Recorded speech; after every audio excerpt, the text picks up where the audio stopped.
So I didn't want to do a long-winded video going deeply into the psychology behind abandonment issues. I just basically want to break it down as simply as I can so you know how to practically solve these things. So for me, understanding how the nervous system reacts to things is basically the new framework in which I see every pattern that I myself exhibit or others around me, and the way I can just analyze it and break it down. So number one, this is going to be the original source of the abandonment trauma. It's going to be the first time it happened or the most painful, or if it's happened multiple times, then these are the things that have stayed with you and stayed in your nervous system. Experiencing abandonment feels very dangerous to the nervous system, whether it was from a peer, a partner, and especially a parent. Children are supposed to feel validated, cared for, loved, seen, and tended to by their parents, and their nervous system knows that.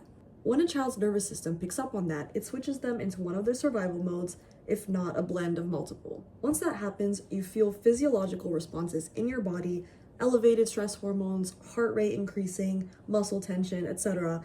And your body is flooded with a bunch of emotions like shame, guilt, anger, confusion, anxiety, fear, and most of all, internalized blame. Internalized blame is one of the most powerful protective mechanisms that our nervous system has. Being abandoned by someone that you love or respect feels like such a rupture to the system that it physically can't handle it. Especially in children, it feels a lot safer and more rational to look inwards and blame yourself than to truly metabolize the depth of the betrayal from a parent or someone that they loved or respected. Just cannot handle the contradiction of someone who was meant to love you who left. Over time, when there is no outlet to release the survival energy and all these intense emotions and physiological responses, this turns into stored trauma. This can show up later as one of these attachment styles or a blend of the two, and it usually mimics how your body originally protected itself during the original trauma.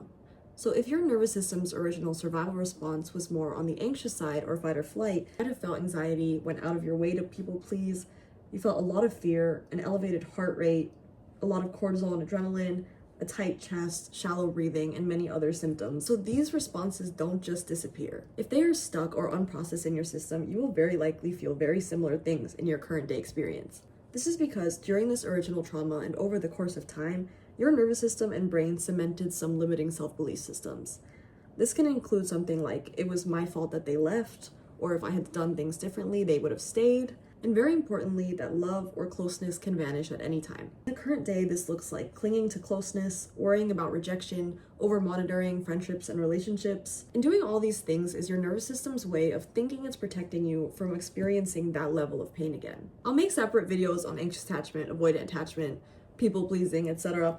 But you can basically understand each of them the same way. So avoidant attachment would feel like today that closeness means vulnerability, means the possibility of getting rejected or abandonment, and your nervous system just sees that as extremely dangerous. One of the other ways it could have showed up in your system is people-pleasing or fawning, which is another survival mode. This is when the nervous system believes or has been conditioned to believe that making yourself useful, always available, inexpendable, just necessary to another person will prevent abandonment. I want you to know that chronically living in one of these survival modes is not good for you and consistently keeps you dysregulated. Giving in to anxious attachment, avoidant attachment, or people-pleasing and fawning just keeps your nervous system tethered to someone else, and you don't feel like your own person anymore. I firmly believe that any trauma, when it's deep-rooted enough or occurred over a long period of time, deeply impacts your self-worth, your sense of belonging, and your sense of safety. This is how I relate it back to my first video about self-love and self-worth, how having these stored experiences and responses deeply impact how you act on a daily basis,